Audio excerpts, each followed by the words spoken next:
Hello दोस्तों, मेरा नाम है डॉक्टर मोहसिन खान। मैं स्वागत करता हूं आपका हमारे इस चैनल जिसका नाम है इन्फोआयु।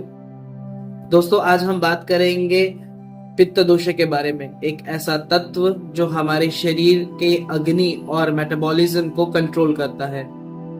दोस्तों, आप सबने वाता, पित्ता और कफा के बारे में तो सुना ही होगा, लेकिन क्या आप जानते हैं इन सब में से पित्त दोष हमारे शरीर और मन को कैसे प्रभावित करता है? तो चलिए आज हम इस वीडियो में जानेंगे पित्त दोष के बारे में। Welcome to InfoIU, where the ancient wisdom of Ayurveda meets the discovery of modern science. At InfoIU, we explore time-tested Ayurvedic practices, unravel the secret of holistic health, and bridge the gap between tradition and modern medicines. From natural remedies and lifestyle tips to the scientific insights and modern applications, our videos are designed to empower you with the knowledge and balance. Subscribe to InfoIU and embark on a journey to wellness naturally. तो दोस्तों, पित्त दोष क्या है? पित्ता का अर्थ होता है तप्त होना या जलना।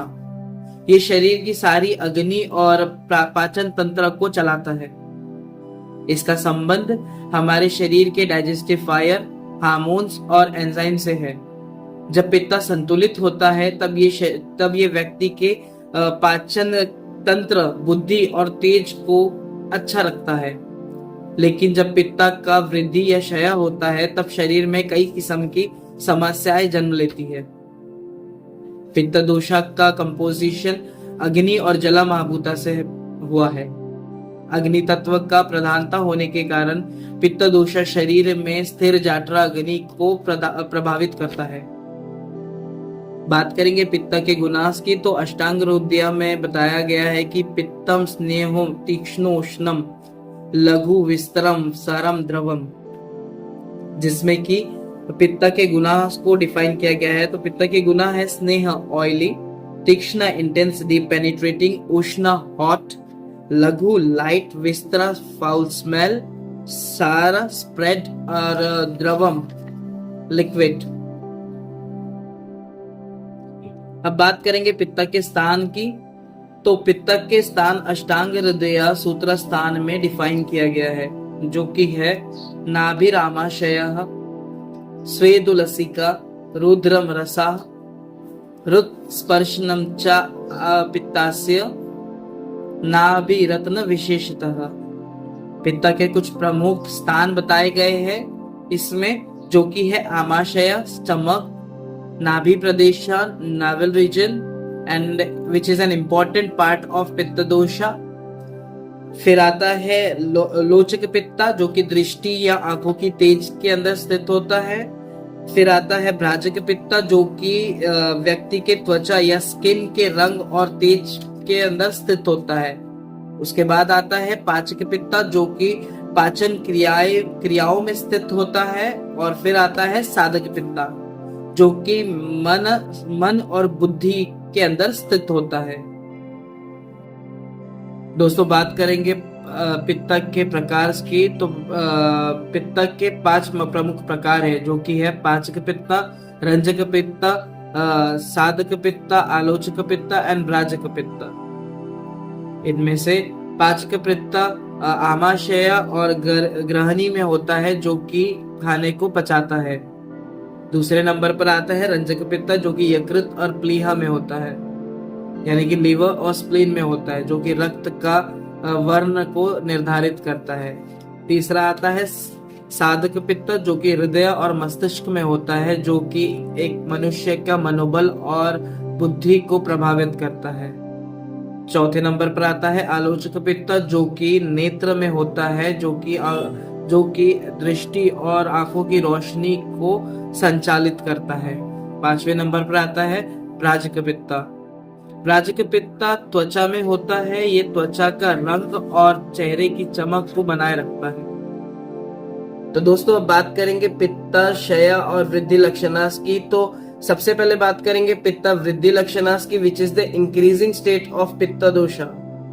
उसमें सिम्टम्स होते हैं तीव्र भूख और प्यास लगना, आम्ली पित्ता, एसिडिटी, दाह, बर्निंग सेंसेशन, गुस्सा, चिड़चिड़ापन होता है, त्वचा रोग होते हैं जैसे कि स्किन रैशेस और एक्नेस होते हैं शरीर पे, और आखिरी में आता है ज्वरा, फीवरिश बॉडी होती है, फीवर आता है।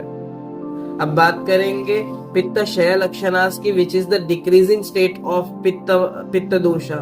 इसके अंदर सिम्टम्स अपोजिट टू वृद्धि लक्षणास होते हैं जैसे कि कमजोर पाचन शक्ति, ठंडी त्वचा, बुझा हुआ सा चेहरा, आवश्यकता से कम भूख लगना, कमजोर दृष्टि, ये सब सिम्टम्स पित्त के क्षय लक्षणास होते हैं। दोस्तों अब बात करेंगे पित्त दोषा का मॉडर्न कोरिलेशंस की। तो आज के मॉडर्न साइंस में पित्त दोषा का संबंध हम digestive enzymes, hydrochloride acid, bile juice and hormonal balance से किया जा सकता है। जैसे कि लीवर से छोड़ा हुआ बाइल हमारे शरीर की पाचन क्रिया के लिए बहुत यूजफुल होता है। इस प्रक्रिया को आयुर्वेदा में पाचक पित्ता कहा गया है। जब पित्ता इम्बैलेंस हो जाता है तो एसिडिटी, अल्सर और कई स्किन डिसऑर्डर्स जैसे कि एक्जिमा, सोरियासिस और भी कई बीमारियों को जन्म देता है। तो दोस्तों अब बात करेंगे पित्त दोषा को संतुलित रखने के लिए कुछ उपायों की, कुछ ऐसे टिप्स जो हमारे पित्त दोषा को बैलेंस रख सके। सबसे पहले 7 घंटे की अच्छी नींद, कम से कम 7 घंटे की प्रॉपर शांति भरी नींद लेनी चाहिए। पानी पीना, कम से कम 3 लीटर पानी हमें रोजाना पीना चाहिए, जो कि हमारे शरीर से पित्त दोषा को डिटॉक्सिफाई करने के लिए हेल्पफुल रहता है। मेडिकेशन एंड योगा, हमारे दिमाग और शरीर को शांत रखने के लिए हमें हमारी जीवन शैली में योगा और ध्यान को अपनाना चाहिए। घर का स्वस्थ और ताजा खाना खाना चाहिए। बाहर की तली हुई फ्राइड आइटम्स, नमकीन, स्पाइसेस, मसालेदार खाना, इन सब को अवॉइड करना चाहिए। घी का सेवन करना चाहिए क्योंकि ये हमारे शरीर के लिए बहुत महत्वपूर्ण है भी है, और ये पित्त दोषा को संतुलित रखने में भी हेल्पफुल होता है। दूसरा, कॉफी और चाय, ये सब को थोड़ा कम पीना चाहिए या तो बंद कर देना चाहिए। 2 ऐसे जूसेस होते हैं जो कि दो ऐसे ड्रिंक्स होती है जो कि हमारी शरीर में पित्त दोषा को शांत रखने के लिए हेल्पफुल होती है। पहली, जीरा, सौंफ और पुदीना, इन तीनों को आप 1 गिलास पानी में रात भर भिगो के रखें और सुबह इसको पिए। ये पित्त दोषा को संतुलित रखने के लिए बहुत हेल्पफुल होता है। दूसरा आता है आंवला जूस। ये भी हमारे शरीर में पित्त दोषा को शांत करने के लिए, संतुलित करने के लिए बहुत फायदेमंद होता है। तो दोस्तों अंत में मैं बस यही कहना चाहूंगा कि पित्त दोषा को समझना ऐसा है जैसे कि अपने मन और शरीर को समझना। इनके बीच में प्रॉपर तालमेल रहा तो हम एक स्वस्थ जीवन जी सकते हैं। तो दोस्तों ये थी आज की वीडियो हमारी पित्त दोषा के बारे में। अगर आपको ये वीडियो पसंद आई हो तो लाइक करें, शेयर करें और हमारे चैनल इन्फो को सब्सक्राइब करना ना भूलें। मिलते हैं अगली वीडियो में, तब तक के लिए खुश रहे, स्वस्थ रहे और आयुर्वेद अपनाएं। Thanks for watching.